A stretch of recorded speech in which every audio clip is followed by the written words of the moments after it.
magandang umaga po sa inyong lahat at narito na ang ating 5 AM bulletin ng Bagyong C1 at live po mula dito sa Pag-asa Weather Forecasting Center. Isa na nga pong typhoon, no? Humina po yung Bagyong Uwan at nung matapos itong maglandfall dito sa may bahagi ng Aurora. So as of 4 AM, ang huling lokasyon ng Bagyong Uwan ay nasa katubigan na po ng Bacnotan sa La Union. So nakatawid na po ito ng kalupaan ng ating bansa at ngayon ay patungo na sa bahagi ng West Philippine Sea dahil humina nga yung bagyong C1 matapos tumama sa kalupaan ng Aurora. Sa ngayon po ang kanyang lakas ay nasa 150 kilometers per hour malapit sa gitna. Ibig sabihin po nung nasa gitna, yung nasa may gilid po kasi nung sentro ng bagyo, yun yung eye wall, yun yung pinakamalakas na lugar po or bahagi ng bagyo. Kaya binabanggit natin na nasa 150 kilometers per hour yung kanyang pinakamalakas na hangin. Samantala yung pagbugso,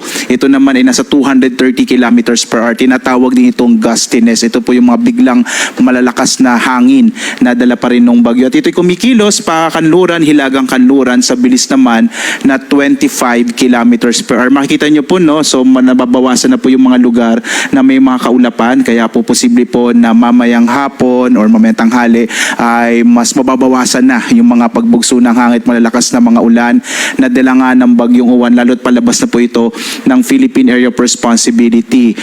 Tingnan po natin muli yung pagtama ng Bagyong Uwan dito sa may bahagi ng Aurora na nakuhanan po base po sa ating Baler radar. So makikita nyo ito yung sentro, malawak yung mata ng bagyo hanggang sa ito ay tumama dito sa may area ng Aurora. At nung tumama po ito sa may area ng Aurora ay nabasag po yung sentro ng bagyo.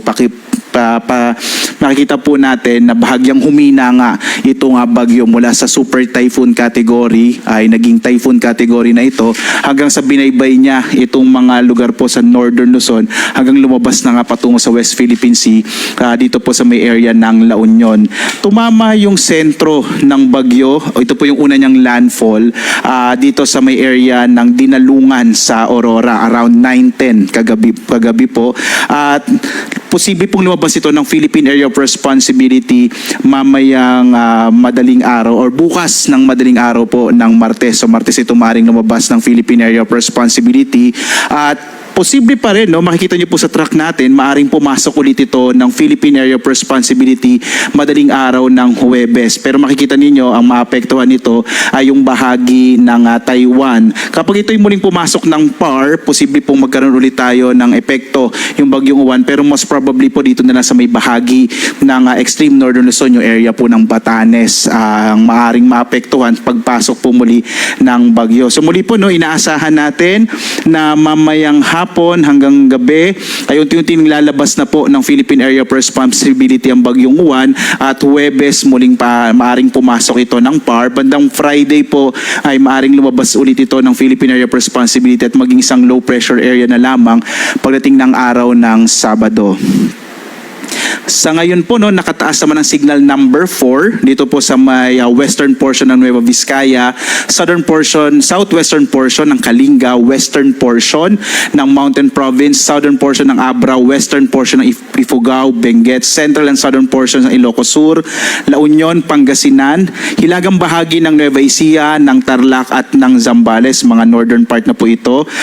Gayon din, signal number 3 naman sa southwestern portion ng mainland Cagayan, kanlurang bahagi ng Isabela, southern portion ng Apayao, nalalabing bahagi ng Kalinga, Ifugao, ng Abra, ng Mountain Province, ang buong lalawigan ng Quirino, southern portion ng Ilocos Norte, nalalabing bahagi ng Ilocos Sur, nalalabing bahagi ng Nueva Vizcaya, northern and central portion ng Aurora, western portion ng Bulacan, buong lalawigan ng Pampanga, nalalabing bahagi ng Tarlac, nalalabing bahagi ng Zambales, ang hilagang bahagi ng Bataan, ang nalalabing bahagi ng mainland Cagayan kasama yung Babuyan Islands ay nakataas naman po ang signal number 2. Signal number 2 din sa nalalabing bahagi ng Isabela, ng Apayao, ng Ilocos Norte, ng Aurora, ng nalalabing bahagi ng Bulacan, ng Bataan, ang Quezon kasama yung Polillo Islands at gayon din po dito sa Metro Manila, signal number 2 na lamang po yung nakataas na babala po na lakas ng hangin. Gayon din sa Rizal, Laguna, Cavite, Batangas,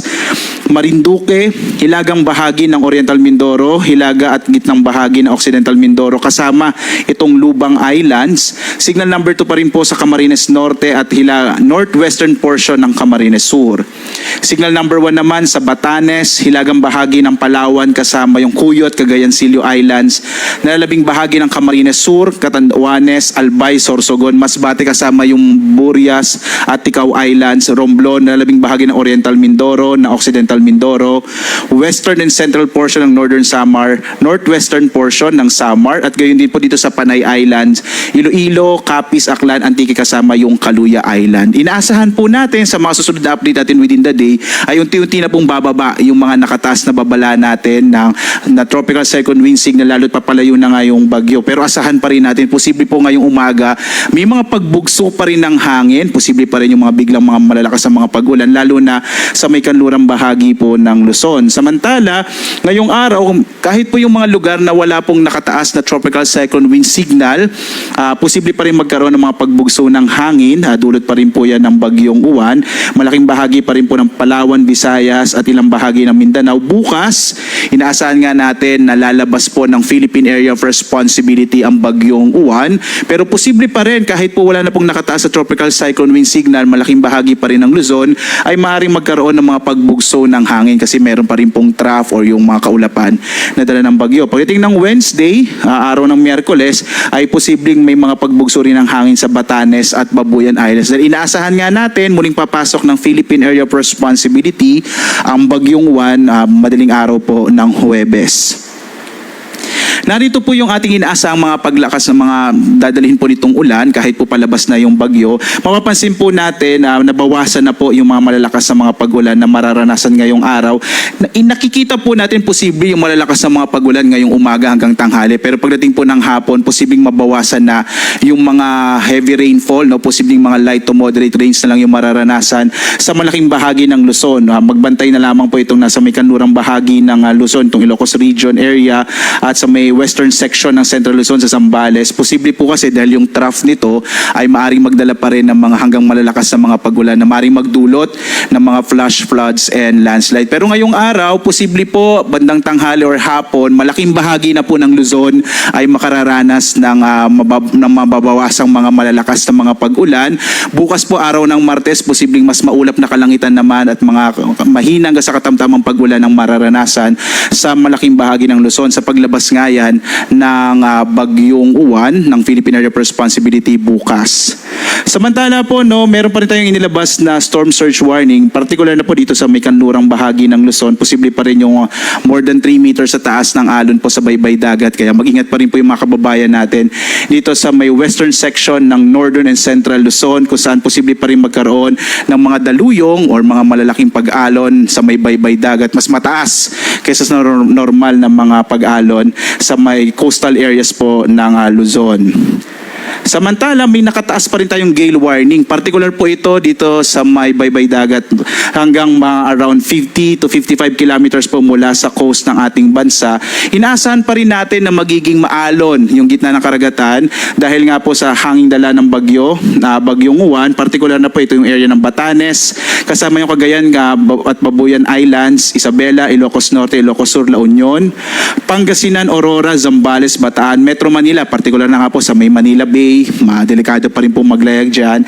Cavite, Batangas, Quezon, kasama yung Polillo Islands, Catanduanes, Camarines Sur, Camarines Norte, Occidental Mindoro, kasama yung Lubang Islands, Oriental Mindoro, Marinduque, Romblon, Palawan, kasama yung Calamian Islands, at itong area ng Antique. So asahan pa rin po natin na maaaring maalon yung karagatan. Kaya po sa mga maliit na sakyang pandagat, iwasan po na pong pumalaot dito sa mga lugar na may nakataas po na gale warning sa ngayon. Samantala, magkakaroon po tayo ng 8 a.m. update mamaya po para sa ating bagyong si Uwan. At patuloy po rin namin kayo inaanyayahan na sundan pa rin tayo sa ating iba't ibang mga social media platforms, lalong-lalo na po dito sa panahon.gov.ph, kung saan makikita nyo po real-time lahat ng mga inilalabas na mga heavy rainfall warning, kasama din po yung mga rainfall information, flood advisories, thunderstorm advisories sa buong bansa. At muli po, no, sa paglabas na po ng kalupaan ng bagyong Uwan, asahan natin magsisimula na pong mabawasan yung mga malalakas na mga hangin at malalakas na ulan na dala ng bagyo, dahil inaasahan nga natin po mamayang gabi or bukas ng umaga ay nasa labas na po ng Philippine Area of Responsibility ang bagyong Juan. Gayunpaman, mag-ingat pa rin po kayo mga kababayan, dahil po posible pa rin yung mga pagbugso ng hangin at mga kung minsan malakas ang mga pagulan ngayong umaga sa malaking bahagi po, lalo na dito sa may western section ng Northern and Central Luzon. At live na nagbibigay update mula dito sa Pag-asa Weather Forecasting Center. Ako si Obet Badrina. Maganda po tayo lagi para sa isang ligtas na Pilipinas. Maraming salamat po sa inyong pagsubaybay.